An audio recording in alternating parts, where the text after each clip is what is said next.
Heartbreak, healing, and rediscovery, a journey of self-love. It started like most things do, not with fireworks or sudden realizations, but with a slow build of glances across hallways and shared laughter over things no one else found funny. We were in the same office but different departments, and that made everything easier at first. Casual, harmless. He'd pass by my desk with some witty remark, and I'd pretend not to wait for it, even though I always was. I think I knew then, before anything even began, that there was something about him I needed to be careful with. But I wasn't, and once the line blurred between lighthearted banter and stolen moments in the copy room, it was already too late. We never labeled it, and maybe that was our first mistake. There were no declarations or conversations about what we were, just a steady accumulation of habits that felt like love. He'd bring me coffee without asking how I took it, because somehow he remembered from that one time I muttered it under my breath. He knew I hated surprises but loved quiet mornings. He learned the rhythm of my days like it was music only he could hear. And I let him get close in all the ways that mattered, even though I told everyone I was fine being alone. But the truth is, I wasn't. Not really. I had grown used to solitude. Yes, but that wasn't the same as choosing it. There's a difference between needing space and being afraid to be seen. He saw through that fear. He chipped away at it gently, and I mistook that for permanence. That was my second mistake. I believed that just because someone understands your silence, they will stay through your noise. At some point, the edges began to fray. Not in the dramatic way where people throw plates or slam doors, but in the subtle way that matters more. The texts took longer. The laughter came less. He stopped asking how my day was, and I stopped telling him. We both noticed but pretended we didn't. It's funny how silence can become its own kind of language when two people are afraid of saying the wrong thing. We communicated in sighs and sideways glances, hoping the other would do the brave thing. Neither of us did. I remember one night we were sitting on my couch, the television flickering light onto his face. He looked so far away even though he was only inches from me. I turned to him and opened my mouth, but nothing came out. I wanted to ask, "Are you still here? Or have you already gone?" But instead, I said nothing. And he didn't notice. Or maybe he did and chose not to answer. That was the beginning of the end. Though it took months for it to fully unravel. We kept showing up to the shell of what we used to be, performing the roles we thought we had to. And I think we both hoped that if we just held on long enough, the feelings would return. They didn't. Or maybe they did, but in a quieter form. One we no longer knew how to hear. One day, I came home to find his key on the counter. No note, no explanation, just a silence louder than anything he'd ever said. I stared at that key for a long time, holding it like it might still be warm from his hand. I wanted to be angry, to scream, to throw it across the room, but all I felt was hollow, like he'd taken the part of me that still believed in being chosen. That night, I didn't cry. Not because I wasn't sad, but because sadness requires energy, and I had none left. I curled up on the couch, the same one where we once laughed and tangled legs and made plans we never followed through on. And I stared at the ceiling like it might give me answers. It didn't. Over the next few weeks, people asked about him less and less. They assumed the breakup was mutual, quiet, mature. And maybe it was. But there's nothing mature about being too afraid to fight for someone. I kept going to work, passing the same hallways where we once locked eyes. He wasn't there anymore. He had transferred to another branch in another city, and I was left with the empty air where his presence used to live. It's strange how a person can vanish so completely while still existing in the world. Stranger still how someone can walk out of your life without ever turning around. I didn't delete his number. I told myself it was because I might need it someday for something work-related, but the truth was simpler. I wasn't ready to let go. And yet, I also wasn't brave enough to reach out. So we stayed in that limbo, each probably wondering if the other was thinking about reaching out too. I started journaling again, something I hadn't done in years. At first, it was just to keep track of the days, what I ate, who I saw. But then it turned into more. The entries became confessions I couldn't say out loud. I wrote about how I missed the way he'd steal my socks in the morning just to make me laugh. About the time we danced in the kitchen with music too low to hear. About the jokes that made no sense to anyone else. I wrote about the weight of his absence and how it sat on my chest like a memory I couldn't shake.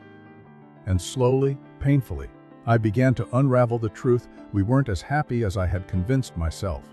He didn't leave all at once. He left over time in pieces, and I watched each one fall without trying to catch them. I let the distance grow because I thought if I gave him enough space, he'd come back. But space isn't the same as love. Love needs presence. It needs effort. It needs words. And we had stopped giving each other all of that. One Sunday, I walked into a bookstore and saw a novel with his favorite author's name on it. I picked it up instinctively, my fingers brushing the spine like it might tether me back to something real. I turned the pages, hoping for a sign. Instead, I found a line underlined in faint pencil. It is not the leaving that breaks you. It's the not knowing if they ever looked back. I bought the book, even though I knew I'd never give it to him. That night, I placed it on my nightstand, beside the journal, beside the key I still hadn't thrown away. Some part of me hoped he'd come back. Not to stay, not even to explain, but just to say goodbye properly. But people rarely give you that luxury. They exit the way they lived in your life. Unexpectedly, beautifully, and a little too fast. I think we all have someone like that. Someone who doesn't just break our heart, but rearranges the way it beats. Someone who teaches us that love isn't always loud or obvious or fair.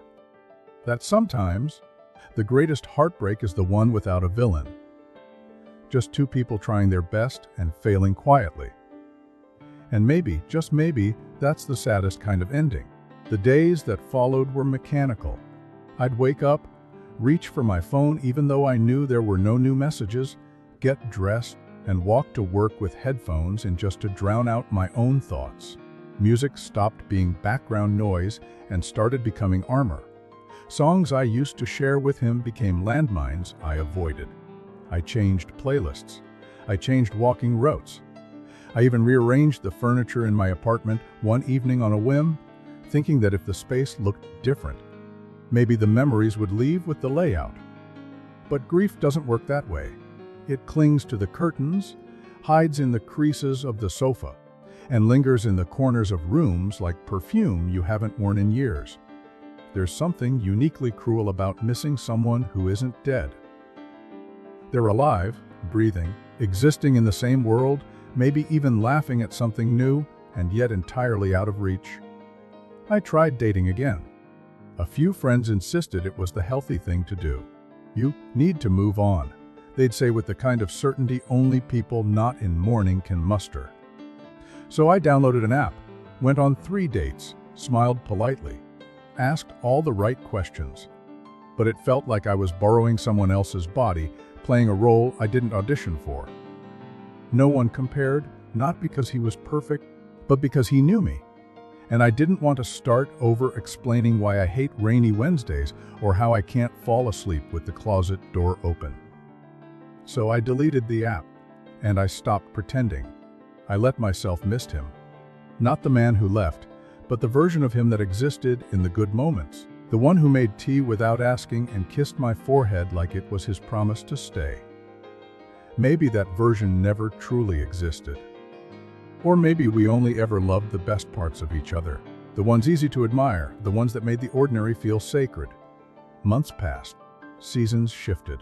My hair grew longer, and I started running in the mornings just to feel the air burn in my lungs, something that reminded me I was still here. Still moving, still capable of momentum, even if my heart lagged behind. I started saying yes to invitations I would have once declined. Gallery openings, weekend hikes, late dinners with friends who didn't ask about him anymore. It wasn't that they stopped caring. It's just that they assumed I'd healed. And in some ways I had. I could walk past our favorite cafe without needing to cross the street. I could listen to his favorite band without turning it off mid-chorus. But healing isn't binary. It's not a switch you flip or a wound that closes overnight. It's a slow, clumsy reclaiming of yourself. One Saturday afternoon, I walked into a local market, distracted by a list of errands, when I heard someone say my name. Not the way strangers say it, but the way someone who used to say it every day would. Soft, like muscle memory. I turned before I could decide if I wanted to. There he was, holding a paper bag, looking exactly the same and somehow completely different. His eyes widened, not in shock, but recognition. A quiet acknowledgement that we were no longer us, but still fragments of each other's story. We didn't hug, we didn't smile wide. We just stood there, awkward, familiar, uncertain. He asked how I'd been. I lied and said, "Good." He nodded like he knew it wasn't true. He said he'd transferred back to the city for work and had been meaning to reach out. I said nothing. What was there to say? That the version of me he left behind wasn't the one standing in front of him now. That I had rewritten myself in his absence and wasn't sure if I wanted him reading this new draft. He looked at me for a long time, like he was trying to find something he used to recognize. Then gently, he said, "I'm sorry." And I wanted to believe him. Truly I did. But apologies are strange things. Sometimes they arrive too late, like flowers at the wrong grave. I nodded and said, "I know." And that was the truth. I did know. Not just that he was sorry, but that he hadn't meant to leave the way he did. People don't always leave because they stop loving you. Sometimes they leave because they don't know how to stay. We parted with a smile that felt like a period, not a comma. Final. Clean. I didn't watch him walk away this time. I didn't turn around. I just exhaled. And for the first time in a long time, it didn't feel like something was collapsing inside me. In the weeks that followed, I noticed the change. Subtle, but undeniable. I no longer carried his absence like a badge. I no longer needed to talk about him in past tense with grief in my voice. He had become a chapter, not the whole book. And I was still writing. I began volunteering at a local library, helping kids with reading programs on Saturdays. It wasn't dramatic or life-changing, but it gave my weekends purpose. A small, quiet kind of joy. The kind that doesn't ask much but gives you just enough. There was one girl, Ava, who reminded me of myself. Reserved, observant, prone to making up stories when the world felt too small. She'd sit beside me, eyes wide, and ask, "Why do characters always fall in love at the end?" And I'd smile and say, "Maybe they don't. Maybe that's just where the story stops." It was during one of those afternoons that I realized something. Love doesn't always end with heartbreak. Sometimes it ends with clarity, with understanding, with knowing that just because someone was important doesn't mean they were meant to stay. Some people enter our lives to teach us something. About trust, about vulnerability, about what we truly need. And once we've learned, they leave. Not out of cruelty, but necessity. I began to see our relationship for what it was, a moment. A beautiful, messy, incomplete moment that shaped me in ways I didn't fully understand until it was over. It taught me that silence is not always safe. That love requires more than shared playlists and late-night laughter. It demands courage, conversations, the willingness to stay even when it's hard. He didn't have that. And maybe, at the time, I didn't either. But now, I was learning slowly. One evening, I found myself walking near the lake. The sky was bruised with twilight, and the air was thick with the scent of rain that hadn't yet arrived. I sat on a bench, pulled out my journal, and wrote I no longer wait for him. Not because I stopped caring, but because I started caring about myself more. He was a chapter. I am the author. I closed the notebook, smiled to myself, and watched the ripples on the water catch the fading light. There was no dramatic music, no symbolic gesture, no shooting star. Just me sitting in the quiet, realizing I was finally okay. Not healed in a perfect, polished way, but whole in a way that mattered. Stronger, softer, wiser. And somewhere in a different part of the city, He was probably doing the same, living his life, maybe missing me, maybe not. But that was no longer my burden to carry. My story had moved on, and for the first time, I was excited to see where it would go next. I didn't notice when the world stopped revolving around the absence of him. It just happened quietly, like most healing does. Without fanfare, without witnesses, and certainly without the clarity I had once demanded. There was no defining moment where I stood up and declared myself over him. Instead, there were 1,000 tiny steps. Waking up and no longer reaching for my phone.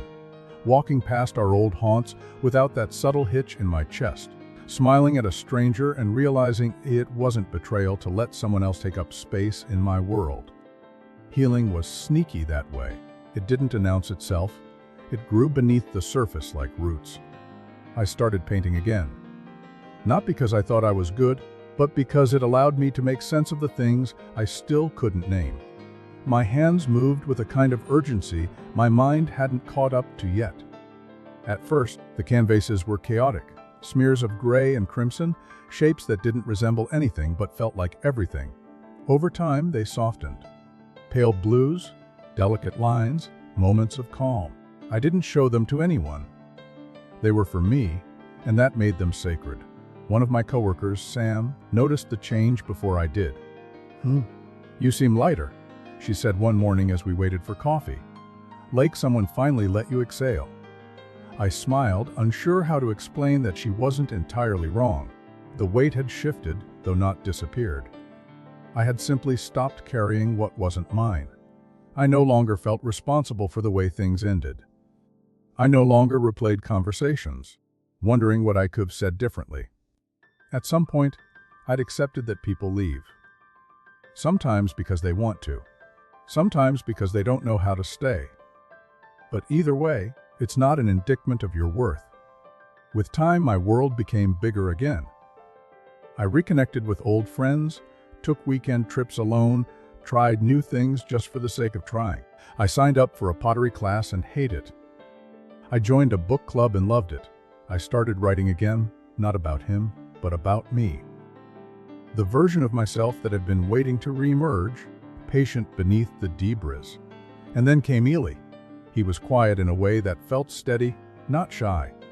The kind of presence that didn't demand the room but made it warmer by simply existing. We met at a photography exhibit, both lingering in front of a black and white portrait of an old couple holding hands. The image wasn't staged. The woman's face was turned away. The man's eyes closed, but there was something unshakably intimate about it. We both reached for the plaque at the same time and laughed when our fingers touched.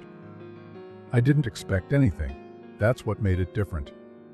There were no expectations, no projections.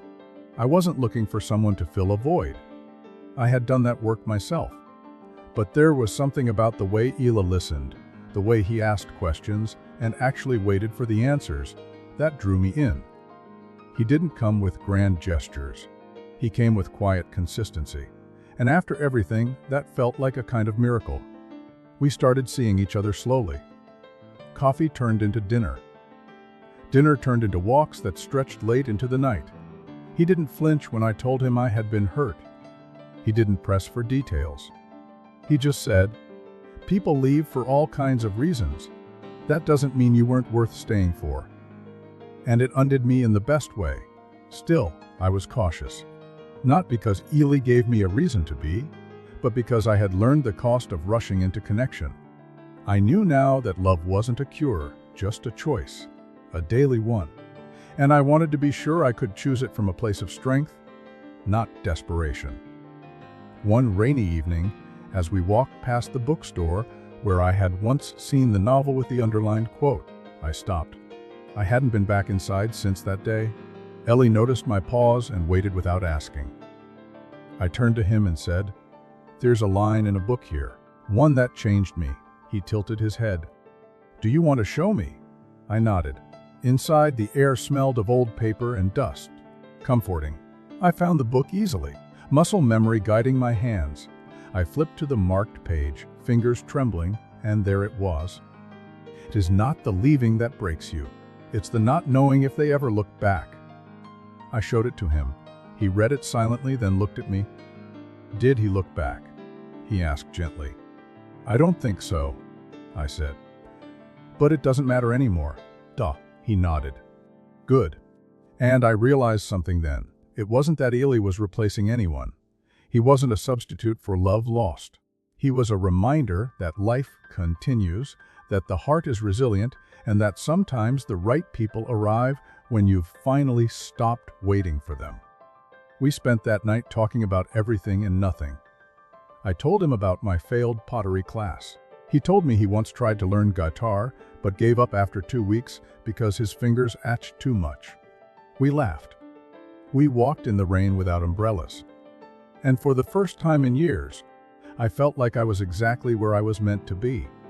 Not chasing, not grieving, just present. But of course, life doesn't move in straight lines. It curves and folds and doubles back when you least expect it. It was a Thursday when the email arrived. The subject line was his name. My breath caught before I even opened it. He had written, "I'm sorry for how things ended. There are things I never said, and I think I owe you an explanation." But my hands hovered over the keys. I didn't know what to feel. The part of me that had longed for this message, this acknowledgement, was silent. The part of me that had rebuilt, repainted, rewritten, that part was whispering, "Be careful." I waited 3 days before replying, not out of spite, but because I wanted to be sure of what I needed. In the end, I kept it simple. "Thank you. I've found peace. I hope you have too." No questions, no openings, just closure. Ellie never asked about it. He saw the change in my eyes that weekend and let it pass without comment. That was his gift. He never tried to rescue me. He trusted I'd tell him if I needed to. And when I finally did, days later, he just said, "I'm glad you got to say goodbye. Even if it came late." It did come late. But maybe that's okay. Maybe some goodbyes aren't meant to be immediate. Maybe they arrive when you're ready to understand them, not just feel them. I still think about the version of myself that waited by the door for someone who never came back. She was fragile, but she wasn't weak. She was learning to let go without bitterness, to mourn without self-destruction, to hope again, but more wisely this time. That girl would be proud of the woman I was becoming. And if love had taught me anything, it was this: sometimes the most powerful thing you can do is stay. Not for someone else, for yourself. So I stayed, with Ely, with the life I had built, with the quiet joy of knowing that I had survived the storm and the rain had taught me how to bloom. There's something almost disorienting about stability when you've lived so long in a state of emotional turbulence. Like standing on solid ground after months at sea. You expect the floor to sway, for something to collapse beneath you. But it doesn't. And that's where I found myself with Ely. In a space that didn't constantly ask for emotional translations or demand that I sacrifice pieces of myself to keep the peace. We'd built something careful, something conscious, not based on the high of infatuation, but on the slow, deliberate act of knowing each other. And still, some part of me waited for the unraveling. We moved in together in early spring, into a third-floor apartment with wide windows and creaky floors that groaned like old wood, trying to recall the weight of former lives. It wasn't perfect. The kitchen faucet dripped, the heater was loud, and the shower never quite got hot enough in the mornings. But it felt like ours. We filled the space with books and mismatched mugs, with half-burned candles and quiet Sunday mornings. It was nothing like the homes I had imagined sharing with someone years ago. And maybe that was why it worked. Because this time, I wasn't clinging to a fantasy. I was living in a truth we created together. Ely had a way of making the mundane feel sacred. He'd hum under his breath while making coffee, read the newspaper out loud in the mornings with voices for different columnists, and leave tiny post-it notes around the apartment with thoughts like, "The clouds look tired today," or "Leftover curry has reached its peak flavor. Congratulations." He never demanded my full attention, but he always offered his. And that changed something in me, made me softer, more present, less afraid of being fully seen. Still, the ghost didn't vanish completely. Every now and then, I'd feel the tug of memory, uninvited but familiar. A scent, a song, an unexpected dream that left me waking a name on my lips that no longer belonged to the life I was living. Guilt would follow, not because I wanted the past back, but because I feared betraying the peace I'd finally found. But Ely, in his gentle way, taught me that remembrance is not betrayal. That honoring where we've been is part of understanding who we are now. One evening, after a long walk through the park, we sat on the fire escape, watching the city breathe beneath us. The light from the windows flickered like fireflies, and the air was thick with the scent of impending rain.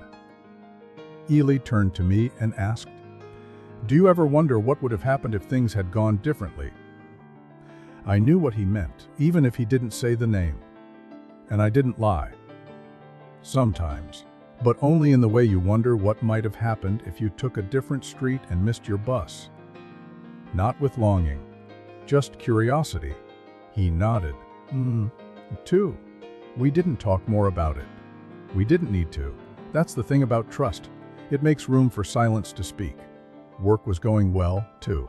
I had been promoted to a new role that allowed more creative input, and for the first time, I felt like I was being seen for more than just my ability to meet deadlines. I took pride in the way my ideas were received, how my voice carried in meetings without tremble or apology. And while I didn't define myself by my career, I couldn't deny that it added to the foundation I was building. A life that felt mine in every way. It was during one of our team retreats, an off-site event meant to strengthen synergy and other corporate buzzwords, that I ran into someone unexpected. Her name was Claire. Yes, that Claire. The one I used to imagine as the other woman back when paranoia filled the silence between texts. She worked for a different company now, but we'd been invited to the same conference panel. She looked almost exactly the same.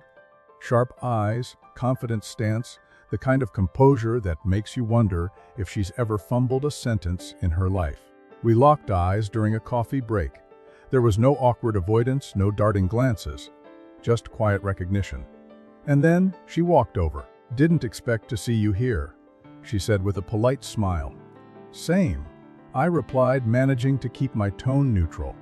She gestured toward a quieter corner and asked if we could talk for a minute. Against my better judgment, or perhaps because I no longer carried the same weight, I nodded. We stood near the tall windows, the city buzzing below us, and she said, "I don't want this to be weird, but I always felt like I owed you a conversation." I waited. "I wasn't with him while he was with you," she said, her voice steady but not defensive. "He talked about you a lot. More than he probably should have. I think he didn't know how to end it the right way, so he avoided ending it at all." I didn't reply right away. There was no satisfaction in hearing it. No pain either. Just confirmation of something I'd long suspected and no longer needed to obsess over. "Thank you," I said eventually. "For telling me." She looked surprised. "That's it? What else is there? I'm not angry anymore." "Not at you? Not even at him?" She nodded, then smiled. Genuine this time. "You're better than most people I've met." I laughed softly. "You don't know me well enough to say that."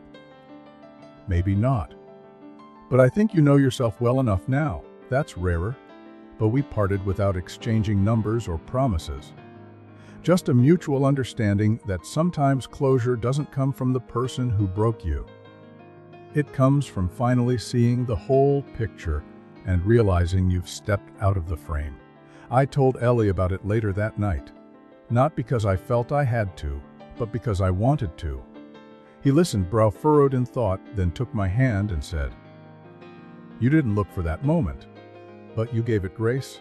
That says more about you than it ever could about her or him." And maybe that's what this part of my story was about. Grace. Not in the religious sense, but in the quiet mercy we extend to ourselves when we decide to move forward without dragging the past like a chain. Grace in the way we forgive not because someone deserves it, but because we deserve peace. Grace in the way we allow ourselves to love again, despite everything. Later that week, I found one of Ellie's post-it notes on the bathroom mirror. In his familiar handwriting, it said, "Some people arrive like thunder, but you're the storm that teaches me how to dance in the rain." I pressed it to my chest and closed my eyes. I wasn't afraid anymore. Not of endings, not of beginnings, not even of the quiet in between. Because I had learned that love isn't about never falling. It's about who holds you steady while you find your balance again. And I was finally, wonderfully, steady.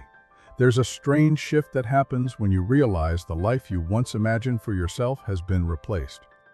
Not by disappointment, but by something entirely different and equally real. It doesn't come with a lightning bolt or a dramatic epiphany. It creeps in softly, disguised as routine. Waking to the sound of someone else's breathing beside you, knowing where the coffee filters are without looking, arguing over which side of the bed is technically yours, even though neither of you really minds. These are the things that define love after the fireworks fade. And with Ellie, it wasn't a loss. It was an arrival. We'd settled into a rhythm by then, not stagnant but steady. Life moved forward in small, comforting ways. We hosted dinners with friends, argued playfully about what to name the fiddle, leaf fig we bought for the corner of the living room, and tried new recipes only to end up ordering takeout half the time. There was no performance between us, no pressure to constantly be remarkable. Just two people making space for each other's weird habits and morning moods, which in itself felt extraordinary. Eli was still leaving his poetic post-it notes all over the apartment. Sometimes I'd find them wedged between books, or tucked under my laptop, like tiny anchors reminding me to be present. One read, "You talk in your sleep. Last night you said, let it be slow." I think that's beautiful. I hadn't known I talked in my sleep, but I liked the idea that even my subconscious was asking the universe to give me time to absorb the good things. And yet, despite the quiet happiness we'd found, I began to feel a restlessness stir inside me. Not because something was wrong, but because something was waking. For years I'd lived in survival mode, emotionally ducking and weaving through uncertainty, heartbreak, recovery. But now that the dust had settled, there was room to wonder, what now? I started to think about writing again. Not just journal entries or scribbled reflections hidden in notebooks, but something larger. A story. My story. Not the romanticized version of what had happened. Not the neat arc of girl meets boy, loses, boy finds herself, but the messier, slower, more honest version. The one where healing didn't look like triumph, but like learning how to grocery shop alone again without crying in the frozen aisle. Ellie encouraged it before I even said it out loud. He saw me rereading old entries one night, curled up on the couch with pages full of ink, smudged heartache and moments of grace, and simply said, "You should share it. Someone else might need it." I started writing the next morning. Just a few paragraphs at first, mostly scattered memories. But soon the words came faster, as if they'd been waiting for this permission all along. It became a part of my day. Wake up, coffee, write. No pressure to make it perfect. Just true. The process brought things back I hadn't expected. Images and sensations buried beneath months of forgetting, the ache in my ribs when he left his key behind. The sharp smell of his cologne on my sweater days after he was gone, the first time I laughed again and immediately felt guilty for it. Writing forced me to confront it all again. But this time, I wasn't collapsing under the weight. I was holding it in my hands, examining it, setting it down carefully. One night, as I typed late into the evening, I reached the chapter where everything ended. The last day we spent together. The coffee cup left on the table. The silence in the hallway. And suddenly, I realized something I hadn't let myself consider before. He didn't know how to love me in the way I needed, and I didn't know how to ask for it. It wasn't about fault. It was about fit. We were both too careful, too silent, too afraid of breaking what already had fractures. I wept. Not because I wanted him back, but because I finally forgave myself for not being able to make it work. I told Eli the next day that I was writing a memoir. I half expected hesitation, maybe even discomfort. After all, I was excavating a part of my life that involved someone else. Someone I once loved deeply. But he didn't flinch. He just asked, "What do you want it to be called?" I hadn't thought of a title yet. So I said, "I don't know. Maybe something about silence." "Ought," he nodded. "Or something about surviving it." I smiled. That might be better. The months passed. I wrote and edited, rewrote and doubted, then believed again. Ella read drafts when I was brave enough to share them. He never offered suggestions unless I asked. Mostly, he just underlined the lines he liked and left comments like, "This hit me hard," or "I love the way you said this." We went on a short trip to the coast to celebrate when I finished the manuscript. A quiet, wind-swept town where the sea met the sky in wide, endless grays. We stayed in a tiny cottage that smelled of cedar and salt. Walked on the beach barefoot. Ate dinner by candlelight. No big speeches or Instagram-worthy declarations. Just us, tangled on a weathered couch content. That night, as we watched the waves outside the window, Ely said something I didn't expect. "If you ever need to leave, to find something else, or to follow your writing, I'll understand. I love you enough not to need to hold you too tightly." His voice didn't shake. He wasn't making a dramatic gesture. He meant it, and I realized then that love like that changes you. Not by consuming you, but by reminding you of who you are when you're not busy trying to be someone else's everything. I reached for his hand. "I'm not going anywhere," I said. "But thank you for not needing that promise to believe me." The memoir was published 6 months later. Small press, modest print run. But it found readers. People who sent messages like, "Oh, you put into words what I never could," or "This made me feel seen." I cried every time. Not because I was proud of the book, though I was, but because I'd turned my pain into something that helped someone else carry theirs. One afternoon, I came home from work and found a package on our doorstep. No return address. Inside was a worn copy of the same novel I'd bought all those years ago. The one with the quote underlined. But this time, a different line was marked.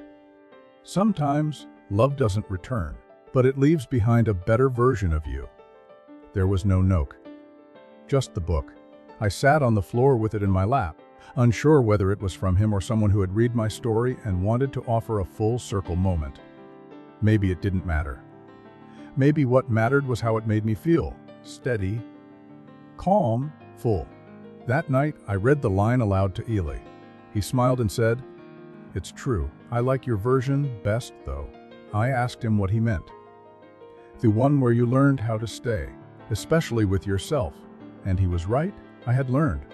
Not just to be loved, but to love the girl who survived the storm. The girl who waited for the apology, then gave herself permission to move on when it never came. The girl who built a life not out of what she lost, but what she chose to keep. We went to bed that night wrapped in blankets and quiet. No declarations. No drama. Just two people who knew that love isn't the spark. It's what you do when the fire settles into coals. And in the dark, I whispered, "Let it be slow." Ely kissed my shoulder. It is. The days stretched into years, and what once felt like the remnants of a storm turned into something more permanent. An entire landscape reshaped by everything I had lived through. Love, loss, rediscovery. The H had faded, not because I forgot, but because I learned how to live with the echo of it. It became a distant sound, like waves brushing against the shore far below, always there but no longer commanding all of me. With Ely, life became a string of ordinary moments that, together, formed something extraordinary. He never asked me to bury the past. He only asked that I not live there anymore. And so I didn't. The memoir, titled The Things We Never Said, found more success than I expected. A second print run, an invitation to speak at a literary festival, emails from strangers who saw pieces of their own heartbreak tucked between my sentences. I was both grateful and terrified by how exposed I suddenly felt. But Ely always knew what to say when I doubted. "Your story doesn't belong to him anymore." He'd remind me, "It belongs to you." and to whoever needs it. Eventually, a publisher approached me about writing another book. Fiction this time. They said my voice was honest, raw. They wanted more of that. I hesitated. Writing the memoir had been therapy, yes, but it had also been excavation. Digging that deep into yourself is not something you do casually, but something in me wanted to try, to create a world from scratch unburdened by memory, a clean canvas. So I said yes. I started small. A character. A setting. A woman who ran a second-hand bookstore by the sea, whose life was filled with stories that weren't hers but shaped her all the same. It was fiction, but like all fiction, it borrowed from truth. I poured into her the parts of me that had healed, the parts that were still healing, and the parts I had learned to protect. Writing her felt like writing a future version of myself. One who no longer flinched at the sound of an old song or paused at the sight of a familiar silhouette in a crowd. Ella watched it unfold. He read chapters as I wrote them, always encouraging, never intruding. Sometimes I'd catch him crying at a scene that wasn't meant to be sad, and I'd ask why. He'd say, because she chose herself, and that's rare. That's beautiful. Outside of writing, life moved gently. We adopted a rescue dog, a nervous little mutt with one ear that stood up and one that flopped. We named her June, after the month we first said, "I love you." June became the kind of creature that mirrored us, cautious at first, then fiercely loyal. She followed me from room to room like she was afraid I might vanish if she looked away. I understood the feeling. We made Sunday pancakes a tradition, spent lazy afternoons reading side by side. And on our 3rd anniversary, Eli gave me a gift that made my breath catch, a framed copy of the first page of my memoir, annotated with his own thoughts in the margins. Little notes like, "I love how brave you were here," and "I remember this story. You told it with tears in your eyes and a smile on your face." It was the most thoughtful thing anyone had ever given me. But even then, even in the quiet certainty of our life, the past found its way back. It started with an email. Again, this time the name was different. Not his, Claire's. She had read the memoir, said it found her during a particularly lonely night. Her message was short but sincere. "I hope you know I never meant to hurt you. I think about that version of all of us sometimes, and I wonder what would have happened if we'd been honest sooner." I sat with it for a while. Read it 3-4 times. My hands didn't shake. My stomach didn't twist. But something inside stirred, a kind of quiet reckoning. I wrote back 2 days later. "Thank you. I don't wonder anymore. I hope you're well." She didn't respond, and I didn't need her to.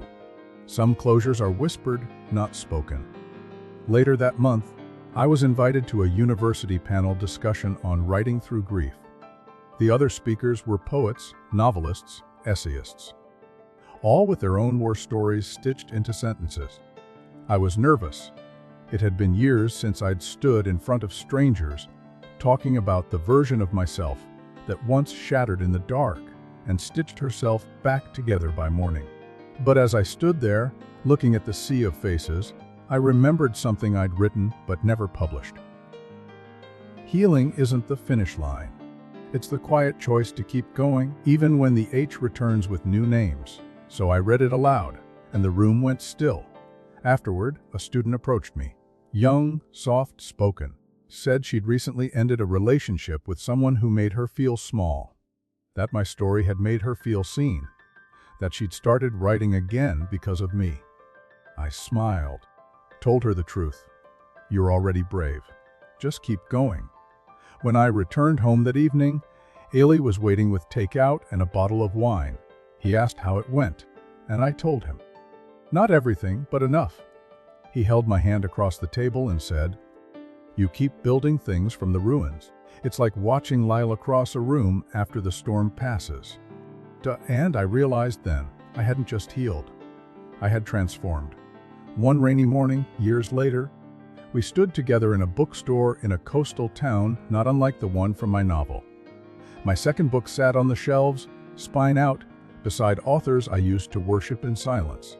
I traced my finger along it, then looked at Ellie, who was flipping through a travel magazine, like it was the most ordinary thing in the world. But none of it was ordinary. He caught my gaze and smiled, ready to head out. I nodded. We walked through the rain, June trotting ahead, the sea murmuring just beyond the hills. And then, in a moment that felt almost cinematic, I saw him. The one who had left the key behind. Standing outside a cafe, gray at the temples now, a woman beside him holding his hand. He didn't see me. Or maybe he did and chose not to react. I'll never know. For one suspended breath, I waited for something to rise inside me. Anger, sadness, longing. But all I felt was a strange affection. For what we'd had. For what we'd lost. For who I had become because of it all.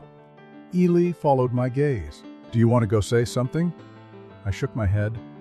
No, I already said everything I needed to, years ago. In a book. In my heart.